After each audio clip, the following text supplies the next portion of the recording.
নমস্কার, আমি Dhiraj Mondal, assistant professor, mechanical engineering department, JIS college of engineering and associate NCC officer 2/49 battalion Bengal NCC Kalyani. ইনভেস্টিংয়ের বিষয়ে আমাদের আলোচনা চলছিল এবং এটা কন্টিনিউ থাকবে।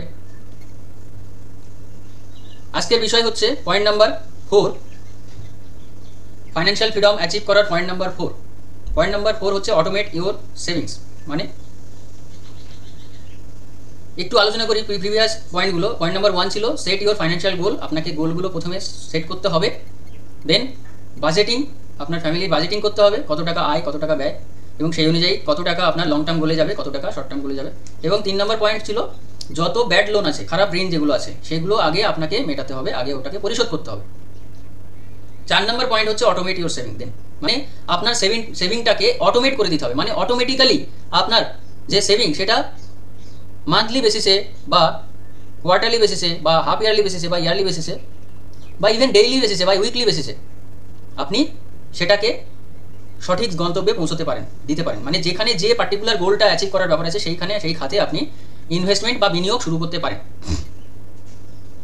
অটোমেট করার কিছু অ্যাডভান্টেজ আছে, কিছু ব্যাড ডিসঅ্যাডভান্টেজও আছে। অটোমেট করতে বলা হচ্ছে এই কারণে তাতে আপনার লাইফে ডিসিপ্লিন থাকে। এর অ্যাডভান্টেজগুলো কী কী? এর অ্যাডভান্টেজগুলো হচ্ছে আপনি যদি আপনার সেভিংটাকে অটোমেট করে দেন, মানে মাসে মাসে অটোমেটিক্যালি আপনার ব্যাংক থেকে ডিডাক্ট হয়ে যাবে, অটোমেটিক্যালি পয়সাটা আপনার ব্যাংক থেকে কেটে যেখানে আপনি ইনভেস্ট করছেন সেখানে চলে যাবে। এটার প্রথম অ্যাডভান্টেজ হচ্ছে এটা ওয়ান টাইম একটা রুটিন, একটা ওয়ান টাইম কাজ, ওয়ান টাইম এক্সারসাইজ, যেটা একবার যদি আপনি করে ফেলেন তারপরে আপনাকে যত কষ্ট হোক ওই অ্যামাউন্টটা ওই মাসের ওই পার্টিকুলার ডেটে, সাপোজ আপনার স্যালারি আসে 1 তারিখ, আপনি 4 তারিখ একটা এসআইপি ডেট রেখেছেন, সিস্টেমেটিক ইনভেস্টমেন্ট, তাহলে আপনি 4 তারিখে কিন্তু আপনার পেমেন্টটা যাতে ডিডাক্ট হয় তার জন্য আপনি ডিসিপ্লিনের সঙ্গে ব্যালেন্সটা মেনটেন রাখবেন। যদি এটা না থাকতো আপনি কি করতেন, এই টাকাটা বিভিন্নভাবে আপনি খরচা করে ফেলতে পারতেন। তো ওই খরচটাকে কিন্তু অটোমেশন, যেটা আমি বলছি, এই খরচটাকে কিন্তু প্রতিরোধ করে, খরচটাকে কিন্তু বাধা দেয় যে হ্যাঁ আমার এই ডেটে একটা অ্যামাউন্ট ডিডাক্ট হওয়ার ব্যাপার আছে, আমার কিন্তু বাজে খরচ করা যাবে না এবং এক্সট্রা কোনো রকম এক্সপেন্সেস এখন করবো না, এখন এই মুহূর্তে এই টাকাটা আগে কাটুক, তারপরে আমরা বাকি যে ব্যালেন্স আছে সেটা নিয়ে ম্যানেজ করব। তো ইনভেস্টিংয়ের জগতে একটা ফর্মুলা আছে, যে ফর্মুলাটা অ্যাকচুয়ালি আমরা ছোটোবেলায় আমাদের ম্যাথ যখন আমরা পড়তাম, অঙ্ক মাস্টারের কাছে শিখেছিলাম, income minus expenditure is equal to saving. Income minus expenses বা expenditure is equal to saving, এই ফর্মুলাটা আমরা রাখতাম। বাংলাতে কি বলছে? আয় বিয়োগ ব্যয় সমান সমান সঞ্চয়।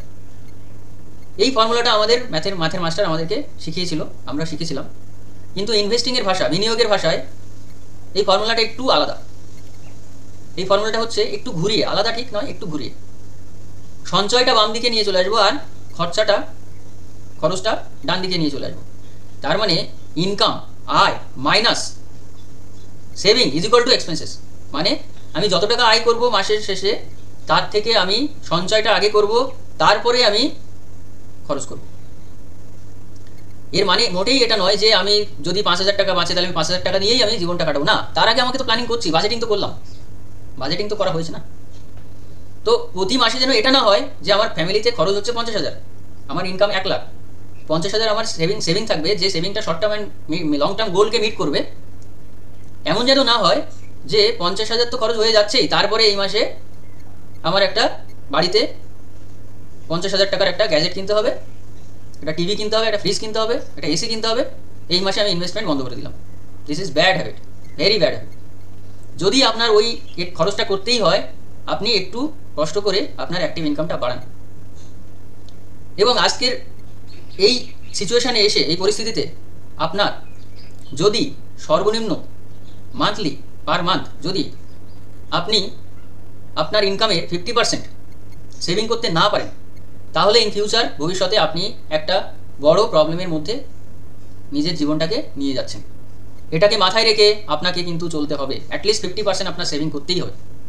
এবার যদি আপনার 50% 5,000 হয় সেটা তো আলোচ্য বিষয়, বাট মিনিমাম 30,000, এবার ইনকাম অনুযায়ী অ্যাটলিস্ট মিনিমাম 5,000 to 10,000 আপনাকে কিন্তু ইনভেস্ট করতেই হবে, নয়তো আপনি কিন্তু প্রবলেমে পড়বেন। দেখুন, একটা সম্পূর্ণ একটা ছোট্ট একটা নিয়ম বলে দিই। 15,000 যদি আপনার ইনকাম হয় 50,000 বা 1 লাখ, এখান থেকে আপনি 15,000 বা 20,000 কিন্তু ইনভেস্ট করতে পারেন।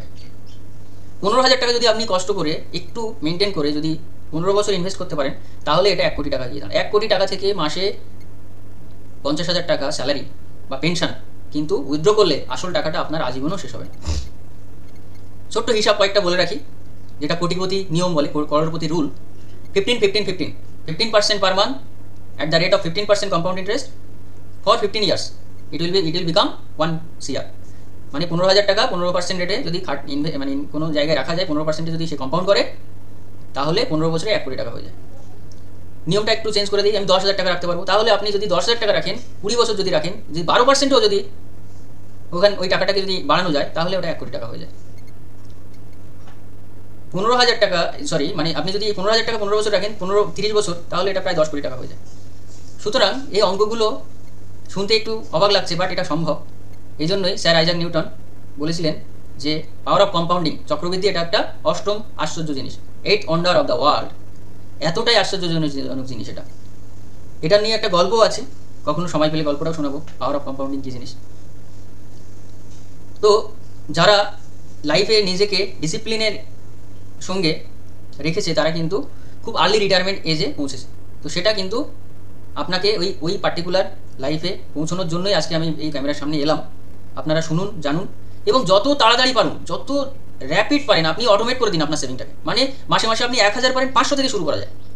আপনি 500 টাকা থেকে শুরু করেন, আস্তে আস্তে জানুন বিষয়গুলো সম্বন্ধে, পড়াশোনা করুন আরও, এবং আস্তে আস্তে অ্যামাউন্টটা বাড়ান। আমিও তাই করেছিলাম। আমি প্রথমে শুরু করেছিলাম মাত্র 1,000 দিয়ে, 1,000, 2,000, 5,000, 6,000, যেভাবে আয় বাড়লো সেইভাবে আমি প্রতি বছর 10%, 15% করে কিন্তু আমি এসআইপি অ্যামাউন্ট বাড়াতে থাকলাম। এবং এই টপ আপ করার জন্যই কিন্তু আজকে 15 বছর আমার লাগেনি, আমি কিন্তু 10 বছরের মধ্যেই কিন্তু রিটায়ারমেন্ট লাইফ এনজয় করতে সক্ষম হয়েছি। এবং জার্নিটা চলছে, কন্টিনিউ চলছে। বাট এই মুহূর্তে এই সিদ্ধান্তে এসে পৌঁছানো যায় যে ব্রেড বাটারের জন্য যেটুকু খরচ, চাল ডাল সবজির জন্য, মাসের জন্য, ফ্যামিলিকে সুন্দরভাবে জীবনযাপন করানোর জন্য, ল্যাভিশ লাইফ নয়, আননেসেসারি এক্সপেন্সেস নয়, শুধুমাত্র দৈনন্দিন জীবন চালানোর জন্য যেটুকু খরচা, সেটুকু কিন্তু এই ইনভেস্টিংয়ের থেকে আমি যদি উইথড্র করতে শুরু করি, তাহলে কিন্তু এই অ্যামাউন্টটা সাফিসিয়েন্ট আমার পরবর্তী প্রজন্মের জন্য এবং আমার জীবনের জন্য। সুতরাং লাইফে টাকার পিছনে ছুটলে হবে না। একটা বড় কথা আছে যে ওয়ারেন বাফেট বলেছেন যে যদি আপনি না জানেন কিভাবে টাকাকে দিয়ে কাজ করাতে হয়, তাহলে টাকার জন্য আপনাকে সারা জীবন কাজ করতে হবে। বা আপনি এই কথাটা এইভাবে বলা যায়, আপনি ঘুমাতে ঘুমাতে যদি আয় করতে না জানেন, তাহলে আপনার শেষ বয়স পর্যন্ত আপনাকে টাকার জন্য কাজ করে যেতে হবে। সুতরাং লাইফটাকে ইজি করুন, সিম্পল করুন, সাদামাটা জীবনযাপন করুন, এবং সুস্থ থাকার জন্য যেটুকু খাদ্যাভ্যাস আছে, বাইরের জাঙ্ক ফুড, এগুলো থেকে দূরে থাকতে হবে। আমার শরীরে যাতে রোগ না হয়, তার জন্য যতটুকুভাবে আমাকে সুস্থভাবে থাকতে গেলে যেভাবে চলতে হয় সেগুলো চলতে হবে। একটু এক্সারসাইজ করতে হবে, জল খাওয়া টাইম মতো খাওয়া, টাইম মতো ঘুমানো, এইসব নিয়মগুলো করতে হবে এবং লাইফটাকে নিয়মে বাঁধতে হবে, তাহলেই সম্ভব। এর জন্য আহামরি বিরাট বড় কোটি কোটি টাকা দরকার হয় না। আপনি হিসাব করে দেখুন না, আপনার সংসার খরচের জন্য কত টাকা লাগে।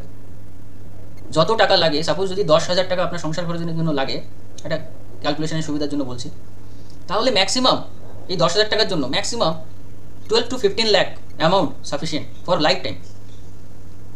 সো মোরলেস আমি মনে করি যে টাকার পিছনে না ছুটে ক্যালকুলেশনটা একটু জেনে নিয়ে যদি আমি সেই ক্যালকুলেশন অনুযায়ী লাইফটাকে শেপ দিই, তাহলে এই গোলটাকে অ্যাচিভ করা যায়। তো এখানে কোশ্চেন এসে দাঁড়াচ্ছে কত টাকা হলে আমি রিটায়ারমেন্ট লাইফ এনজয় করতে পারি। এটা বিভিন্ন রকম মানুষের বিভিন্ন রকম হিসাব আছে। আমি একটা দু তিনটে আমি হিসাব আমি বলবো, আপনাদের একটু বুঝবেন। এবং বিশ্বাস করুন আমার এত সময় নেই এই পিপিটি প্রেজেন্টেশন, এই লেখা ওই লেখা এত করার সময় নেই। যদি আপনারা আমার কথাটাই বারবার হেডফোনে শোনেন, মন দিয়ে শোনেন, বিশ্বাস করুন আপনার প্রবলেম সলভ হয়ে যাবে। আমার প্রবলেম সলভ করা নিয়ে কথা, আমার বড় ভিউয়ার লাগবে না। আমার ভিডিওর শুধুমাত্র কোয়ালিটি কন্টেন্ট থাকলেই হবে। আমি যে কথাগুলো বলছি, যে অ্যাডভাইসগুলো দিচ্ছি, সেগুলো যদি আপনি শুনে যদি লাইফে যদি এক্সিকিউশন না করেন, অ্যাপ্লাই না করেন, প্রয়োগ না করেন, তাহলে কিন্তু এটা কোনো রকম কোনো মূল্য নেই। সুতরাং আমি যে কথাগুলো বলছি সেটা ভালো করে মন দিয়ে শুনুন এবং আপনি নোট ডাউন করে নিন না।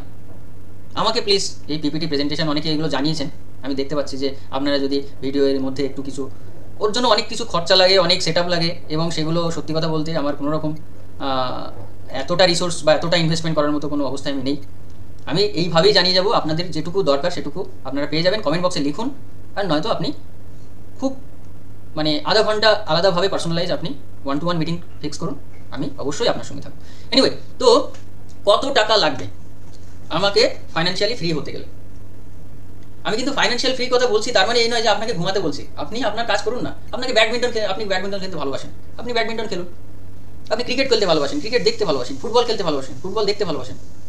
আপনার বাচ্চাটা দাবা খেলবে, তার জন্য সঠিক প্ল্যাটফর্ম দিন। আপনার বাচ্চাটাকে পড়াশোনা যাতে ভালো ভালো ভালো কোয়ালিটি পড়াশোনা করতে পারে, তার জন্য ওকে সময় দিন। আপনি আপনার হেলথকে সময় দিন। আপনি ঘুরতে যান, বছরে দুটো ট্যুর করুন, ফ্যামিলিকে কোয়ালিটি টাইম দিন। তারপরে যদি আপনার টাইম থাকে কাজ করার, এবং যদি আপনার ইচ্ছা হয় কাজ করার, আপনি করুন। এটা এমন নয় যে আপনাকে ঘুমাতে বলা হচ্ছে, তাহলে তো আপনার দেহে রোগ চলে আসবে। তো এখানে কিন্তু লাইফটাকে ডিসিপ্লিনে আসা আসতে বলা হচ্ছে। ওকে, তো কত টাকা লাগবে কোশ্চেন। যদি আপনি একটা সেবি রেজিস্টার্ড অ্যানালিস্ট, রিসার্চ অ্যানালিস্ট বা ইনভেস্টমেন্ট অ্যাডভাইজারের কাছে যান, তিনি বলবেন আপনার ইয়ারলি যে এক্সপেন্স, বছরে যে খরচ, তার 35 গুণ টাকা আপনার অ্যাকাউন্টে থাকতে হবে। মানে এটা কি? ধরে নেওয়া যাক আপনার বছরে খরচ 5 লাখ ধরে নিলাম, তাহলে 5 ইন্টু 35 মানে 1.75 CR, মানে 1,75,00,000 টাকা আপনার অ্যাকাউন্টে সাদা মানিতে থাকতে হবে। এবং এটা ইনভেস্টিং থেকে এই টাকাটা একটা নির্দিষ্ট হারে SWP সিস্টেমেটিক উইথড্রল প্ল্যান অনুযায়ী আপনি যদি উইথড্র করেন, আপনার মেন টাকাটা পরপর বাড়বে, কখনো কমবে না, এবং আপনার লাইফের সমস্ত ফাইন্যান্সিয়াল গোলগুলো মিট হয়ে যাবে। সমস্ত বলতে যেগুলো আপনার এক্সপেন্সেস, সারা মাসে সারা বছরের যে খরচ। এবার আপনি হিসাব করে নিন, আপনার যদি সেই হিসাবে 10 লাখ বছরে খরচা হয়, তাহলে ইন্টু 35 করুন, মানে 3.5 CR, 3.5 কোটি। এই টাকাটা আপনার অ্যাকাউন্টে লাগবে সাদা মানিতে। তাহলে যে কোনো পরিস্থিতিতে আপনি ফ্যাক্টর অফ সেফটিকে রেখে আর কি সমস্ত পরিস্থিতিতে কন্ট্রোল করে আপনি কিন্তু লাইফটাকে এনজয় করতে পারবেন পিসফুলি। আপনাকে টাকার জন্য কারো দুয়ারে যেতে হবে না। ভারতবর্ষের অর্থনীতির উপরে যদি আপনার বিলিভ থাকে, এবং আমাদের দেশে জিডিপি গ্রোথ 6 to 7%, এবং যে ইনফ্লেশন 6 to 7%, এই 12 থেকে 14% আপনার যদি রিটার্ন এক্সপেকটেশন থাকে ইকুইটি মার্কেট থেকে, তাহলে আপনি কিন্তু এইভাবে আপনার রিটায়ারমেন্ট লাইফ ক্যালকুলেট করে নিতে পারেন। 3.5 CR 1.75 CR বলাতে আপনারা অনেকে হয়তো ভিডিওটা স্টপ করতে চলেছেন, বাট প্লিজ কন্টিনিউ করুন, আমার কথাটা শুনুন। এত টাকা না হলেও চলে, তাহলে কত টাকা লাগতে পারে? আমি আমার একটা পার্সোনাল হিসাব করে দেখলাম যে 25 টাইমস টাকা যদি হয় তাহলেও সম্ভব। মানে আপনার বছরে যদি খরচা 5 লাখ টাকা হয়, তাহলে 75 লাখ টাকা যদি আপনার অ্যাকাউন্টে থাকে, তাহলে এটা সম্ভব। শুধুমাত্র 15%-এর হিসাবে কিন্তু বলছি। সো 75 লাখ টাকা কিন্তু আপনি একটু হিসাব করে দেখেন, আপনার বাড়ি, আপনার জমি, আপনার যে অ্যাসেট আছে সেগুলো, গোল্ড, সব মিলিয়ে হিসাব করে দেখুন আপনার অ্যাকাউন্টে আছে। বিভিন্নভাবে ছড়িয়ে ছিটিয়ে আছে, আপনি সেটা হয়তো জানেন না। আরও একটা হিসাব আছে, 75 লাখ টাকা কিন্তু আপনার অ্যাকাউন্টে আছে, মানে বছরে 5 লাখ টাকা। ইনফ্লেশন অ্যাডজাস্টেডের কথা বলছি কিন্তু, মানে ধরে নেওয়া যাক 40,000 টাকা যদি মাসে দেওয়া হয় আপনাকে, তাহলে বছরে কত? 4×12 = 48, 4,80,000, তাহলে 5 লাখ ধরলাম। এই 5 লাখ টাকাটা আপনাকে পরের বছর দেবো না, আপনাকে 6% ইনক্রিমেন্ট করে দেবো, কারণ ইনফ্লেশন আছে, তো মুদ্রাস্ফীতি আছে না।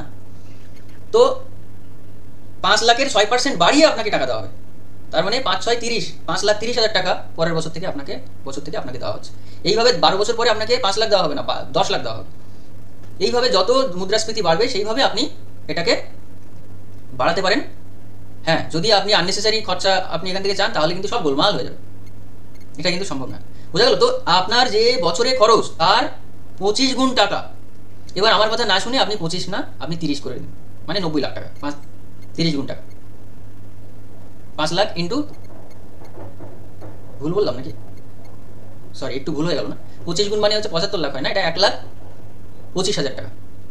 এই 1,25,000 টাকা, মানে এই 25 গুণ টাকা, মানে 5 লাখের 25 গুণ মানে 1 কোটি। সরি, আমি অ্যাকচুয়ালি ম্যাথের ক্যালকুলেশন আমি 3 লাখের রেসপেক্টে হিসাব করছিলাম। 3 লাখ মানে মাসে 25,000। তো আই এম সরি, এটা একটু কারেক্ট করে নেবেন। 25 গুণ মানে হচ্ছে 1,25,00,000 টাকা। যদি আপনার 5 লাখ টাকা বছরে খরচ, আর যদি 3 লাখ টাকা হয় তাহলে 75 লাখ টাকা হবে। ঠিক আছে? তো আপনার 3 লাখ মানে হচ্ছে বছর মাসে 25,000 টাকা। আপনি দেখবেন 25,000 টাকা 30,000 টাকা এর মধ্যেই আপনার খরচটা আসে। এবার বাকি আপনার যে ওই যে হোম ইএমআই, হোম লোনের ইএমআইগুলো চলে না, আর এক্সেস মাঝে মাঝে একটু পার্টি করতে যান স্যাটারডে সানডে বন্ধুদের সঙ্গে, ওখানে আপনার এক্সেস খরচাটা হয়ে যায়। তো ওটাকে তো এর মধ্যে আমি ক্যালকুলেট করি না, তো আপনাকে এটা একটা জেনারেল ভিউ দেওয়া হচ্ছে। তো এই যে নিয়মটা আমি বললাম 25 গুণ থেকে 35 গুণ, আপনি 30 গুণ যদি ধরেন তাহলে 5 লাখের এগেনস্টে 1.5 কোটি টাকা লাগবে। ওকে, তো এইভাবে যদি এই টাকাটা যদি আপনার অ্যাকাউন্টে থেকে থাকে তাহলে কিন্তু আপনি পিসফুলি রিটায়ার হতে পারেন। আরও দুটো ক্যালকুলেশন আছে, সেটা আমি আপনাকে নেক্সট ভিডিওতে জানাবো, কারণ ভিডিওটা অনেক লেন্দি হয়ে গেছে। ভিডিওটা জানিয়ে রাখি, মানে আপনি যখন মানে এই ভিডিওটা যখন কন্টিনিউ চলছে বলে দিই আরও একটা হিসাব, যেটা হচ্ছে আপনার যে ইয়ারলি ইনকাম, সাপোজ আপনার ইয়ারলি ইনকাম 5 লাখ টাকা, তাহলে আপনার 15 গুণ টাকা আপনার অ্যাকাউন্টে যদি থাকে, মানে 5 15 75, 5 লাখ টাকা আপনার ইয়ারলি ইনকাম, 15 গুণ টাকা 5 15 75 লাখ টাকা যদি আপনার অ্যাকাউন্টে থেকে থাকে, এবং আপনি যদি ওই 75 লাখ টাকা ইনভেস্ট করে কোনোভাবে কোনো বিজনেসে হোক, মার্কেটে হোক, যে কোনো ফিক্সড ইনকাম সিকিউরিটি হোক, যে কোনো জায়গায় হোক, আপনি ওই 75 লাখ টাকা ইনভেস্ট করে যদি তার 20%-এ টাকাটাকে বাড়াতে পারেন কনসিস্টেন্টলি, তাহলে আপনি কিন্তু আপনার জবটাকে কুইট করে বেরিয়ে আসতে পারেন। যদি আপনার মনে হয় যে জবটা শান্তিপূর্ণ জব নয়, পিসফুল নয়, আদারওয়াইজ জব ছাড়া তো কোনো ব্যাপারই নেই, দরকারই নেই। যদি আপনার জবটা আপনার কাজের টাইমটা ছাড়া অন্য টাইম আপনাকে এনগেজ করছে, তাহলে ওর জবটা কিন্তু আপনার জন্য সুইটেবল নয়। বাট যে জব আপনাকে পিসফুলি একটা জীবনযাপন করতে সুযোগ সুবিধা দিচ্ছে, সাপোজ আপনার ছুটি ছাটা ঠিকঠাক টাইম মতো সে আপনি পেয়ে যাচ্ছেন, আপনাকে এক্সেস কাজ দেওয়া হচ্ছে না, অফিস ওয়ার্কলোড কম আছে, রিজনেবল আছে, তাহলে আপনি কেন জব ছাড়বেন? কোনো দরকার নেই। বাট যদি আপনার জবটা আপনার ফ্যামিলি লাইফ, হেলথকে হ্যাম্পার করছে, দেন যত টাকাই দিচ্ছে না কেন আমি জবটা তো ছাড়বই।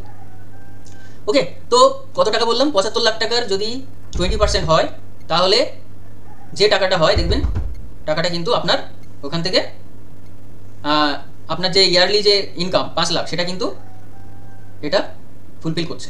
ওকে, সো আজকে এই পর্যন্তই। আপনি আপনার স্টার্ট করুন, যত অ্যাটলিস্ট 1000 টাকা দিয়ে শুরু করুন, যত তাড়াতাড়ি অটোমেট করবেন সেভিংটাকে।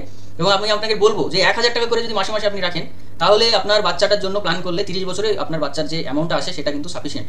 ঠিক আছে, আমি সেই ক্যালকুলেশন পরে আসবো। আজকে এই পর্যন্তই। ভালো থাকবেন, সুস্থ থাকবেন, নমস্কার।